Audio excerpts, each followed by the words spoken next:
Hi guys, இன்னைக்கு வீடியோவில் நம்ம என்ன பார்க்கணும்னா டைகோன் முடிக்க போகிறோம். 7ஆம் தேதியோட டைகோனை. என்னடா டைகோன் பெரிய கஷ்டமானு கேட்பீங்க. பெரிய கஷ்டம் இல்லைங்க, அதை விட பெரிய கஷ்டம். கஷ்டத்துக்கே கஷ்டம் கொடுக்கறதா டைகோனு. இன்றைக்கி இதை முடிச்சிடலாம்.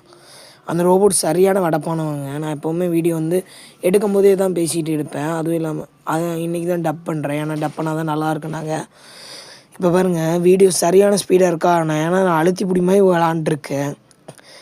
ஏன்னா நான் ஸ்பீடு 1.1 தான் வச்சுருக்கேன். 10 நிமிஷம் 7 நிமிஷம் வாங்கிட்டேன், அவ்வளோதான். பட் இவ்வளோ ஸ்பீடில் தான் விளாண்டுதே. என் ஃபோனை லைட்டாக ஹேங் ஆச்சு. பட் பெரிய அளவில் ஹேங் ஆகலை. ஏன்னா அந்த ஸ்பீடில் ஆடிட்டுருக்கேன். இதில் அந்த ரோபோட் வெடப்பானவங்க. நம்ம இப்போ 3 தடவை அவுட் ஆகிட்டோம்னா நம்ம ஃபுல் ஆகிட்டு வரும். மேலே 2ன்னு வரும், அப்புறம் 0 ஆகும். 0லேயே அவுட் ஆகிட்டோம்னா அவ்வளோதான், முடிஞ்சு போச்சு. இந்த ரோபோட் சரியான வெடப்பு. இதே மாதிரி இன்னொரு மஞ்சமாக்கான் உடையில் வருவான். அந்த மஞ்சமாக்கா ரோபோட்டும் வெடப்பெல்லாம் இல்லை, அது வேஸ்ட்டு. அதை அடித்து போட்டு போயிடலாம், நான் வந்துட்டுருப்போம். இந்த இடம் சரியான கஷ்டங்க, ஏறுறது செம்மையான கஷ்டம். ரொம்ப கஷ்டப்பட்டு தான் ஏறணும். நானே எவ்வளோ கஷ்டப்பட்டு இங்கே தான் சரியான வீடியோ லென்த் ஆச்சு. இது வேறு திருப்பி ஃபஸ்ட்லேருந்து வருமா ஹார்ட் முடிஞ்சு போச்சுன்னா அதுதான் செக் பாயிண்ட் போகிற வரைக்கும் இதுவே தான் பிரச்சனை. இதில் 2 செக் பாயிண்ட் இருக்குது. மெகா லெவலில் நீங்கள் செக் பாயிண்ட் என்னென்னு பார்த்துருப்பீங்க. அதே தான் இங்கேயும் 2 செக் பாயிண்ட் இருக்குது. மெகா லெவலில் எதுக்கு செக் பாயிண்ட் இருக்குன்னு இதில் அவ்வளோ ஈஸியாக இருந்தது. பட் இதில் செக் பாயிண்ட் இருக்குது கன்ஃபார்மாக. இதில் அந்த ஆப்பனண்ட் வருவான் பாருங்கள், மந்திரக்கான டாக்டர் டூம் மாதிரி வருவான், மந்திரம் போடுவான் பாருங்கள். அந்த டப்பா வெடிச்சிச்சு. அந்த டாக்டர் டூம் ஆப்பனண்ட் சரியான வெடப்பாக இருப்பான். வெடப்பில் சரியான பயந்தாங்குனிங்க. ஒரு இடத்துல நின்றும் தொலைய மாட்டான், அடி வாங்கி சாகவும் மாட்டான், வெடப்பாக வருவான். இன்னொரு 5 நிமிஷம் வெயிட் பண்ணுங்கள், ஆப்பனண்ட்டை பார்த்துடலாம். கரெக்டாக 6 நிமிஷத்தில் ஆப்பனண்ட்டு, 5 நிமிஷத்தில் ஆப்பனண்ட் வந்துடுவான். 1 நிமிஷம் நீங்கள் வீடியோ பார்த்துட்டீங்க, 4 நிமிஷம் ஆப்பனண்ட்டுக்காக வெயிட் பண்ணலாம். இந்த இடத்துலலாம் நான் எப்போவுமே எல்லாத்தையும் கொண்டுட்டு தான் போகணுன்னு நினப்பேன். ஆனால் பேட் கேமர் வீடியோ பார்த்தேன். பேட் கேமர் ஃப்ரெண்டு தான். அப்புறம் தான் யாரையும் கொல்லாமல் போனாலும் நம்ம ஜெயிச்சிருவோம், அமௌண்ட்லாம் போடலாம் அப்படின்னு தெரிஞ்சவொடனே தான் யாரையும் கொல்லாமல் பெரிய அளவில் கில் அடிக்காமல் போவேன். அந்த இடத்துல அந்த கன் இருக்கா, இந்த கன்னை அப்படியே முடிச்சிடலாம். புல்லட் பறகுது பார்த்திங்களா, கன்று முடிச்சாச்சு. அந்த மிஷின் கன்லாம் வெடப்புங்க, அது பாட்டுக்கு சுட்டுக்கிட்டே இருக்கும் எங்கே போனாலும். செக் பாயிண்ட் வந்தாச்சு, ஒரு செக்கு, அது போனதையும் வந்தாச்சா. அவுட் ஆகிட்டேன்னா இப்படி தான் ஆகும். 150 இல்லைங்க, அது 15 ஆட்டு தான். 150 ஆட்டுன்னு கமெண்ட் அடிச்சிடாதீங்க. இதில் எப்படி தப்பிச்சிட்டேன். இந்த இடம் கீழே மேலே போகணும். நான் கீழே போகணுன்னு நினச்சி கீழே போயிடுவேன் ஃபஸ்ட் டைம் வந்தோடனே. இப்போ தான் நினைக்கிறேன் ஃபுல்லாக கீழே இறங்கிடும். இந்த இடம் இல்லை, அது வேறு இடம். எல்லாம் ஒரே மாதிரி ஓவல் மாதிரி வெண்ணி வச்சுருக்கானுங்க. திருப்பி அடிக்குது. 2 தடவை வந்திருப்பேன். இப்போ பாருங்க, இந்த மஞ்சள் மாங்கானை போடலாம், அந்த மஞ்சள் மாங்கானையும் போடலாம். ஹார்ட் எடுத்துட்டேன். இப்போ நான் டப்பிங் பண்ணுறேன். பட் பவர் எடிட்டரில் பண்ணிவிட்டு இப்போலாம் கரெக்டாக தானே பேசுகிறேன். பவர் எடிட்டரில் பார்த்தா 10 நிமிஷம் லேட்டாக பேசிகிட்டு இருப்பேன். இப்போ நான் இந்த இடத்துல ஹார்ட் எடுத்துட்டேன்னு சொல்கிறேன்னா, 1/2 கிலோமீட்டர் தாண்டி போனோடனே ஹார்ட் எடுத்துட்டேன்னு ஒரு பவர் எடி. என்னடா இப்படி பண்ணுதுன்னு எனக்கு புரிய மாட்டேங்குது. இப்போ என்ன பண்ணுறது. போன தடவை இப்போ எடிட் பண்ணி முடித்தேன், டப்பிங் பண்ணி முடித்தேன். திருப்பி ஃபஸ்ட்லேருந்து பேசிகிட்டு இருக்கேன் பாருங்கள். திருப்பி இங்கே வந்துட்டோம். இதில் தான் மேலே போகிறது கீழே போயிட்டேன். கீழே போய் தான் வழி இருக்கும். கீழே ஷார்ட்கட்டில் போயிடலான்னு போனேன். வழி இல்லை, வெளி தான் இருக்குது. ஒளி தெரியல, ஒளி தான் தெரியுது. ஒளி அப்படியே தான் வருமே, அப்படி தான் வரும். இந்த இடம் சூப்பராக இருக்கும். கீழே விழுந்துட்டோம்னா அவுட்டு. அது பறப்போம், மிதப்போம், சூப்பராக இருக்கும். பாருங்களேன், கெத்தாக இருக்குல்ல. ஆதி காலத்தையே அனிமேஷன் கேட்குது, அனிமேஷன்.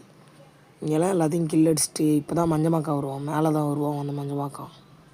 இவன்லாம் பாருங்க, அப்பாவில் வச்சு சுட்டாலே செத்து போயிடுவான்.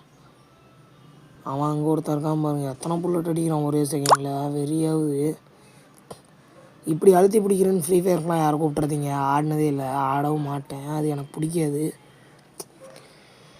இதனால் கூட நம்ம ஏதோ அவனுங்க தப்பு பண்ணானுங்க, ஹீரோ கொள்றதா வச்சுக்கலாம். ஃப்ரீ ஃபயர் சும்மா இருக்கவனை போய் கொண்டுட்டு வெறி ஏற்றும்.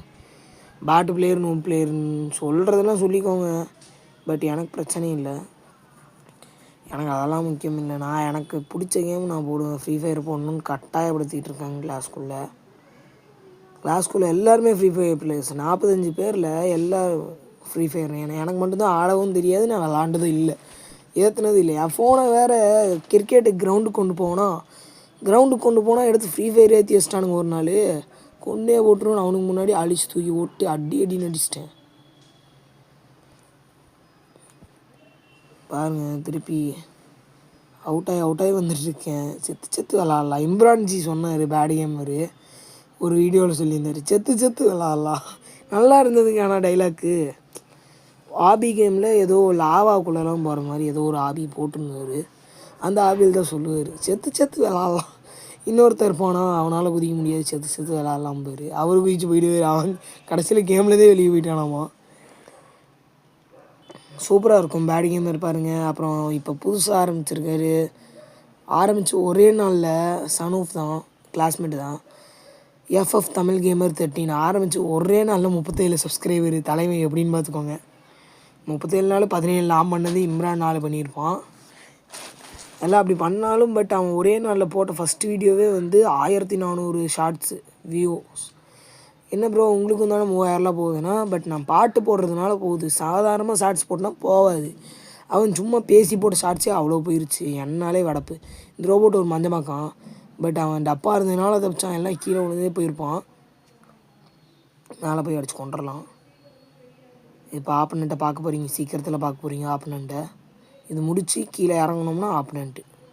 அந்த இடத்த தாண்டிட்டு கீழே இறங்கணும்னா ஆப்பனண்ட்டு. வரானுங்க பாருங்க, என்ன வேகமாக வரானுங்க.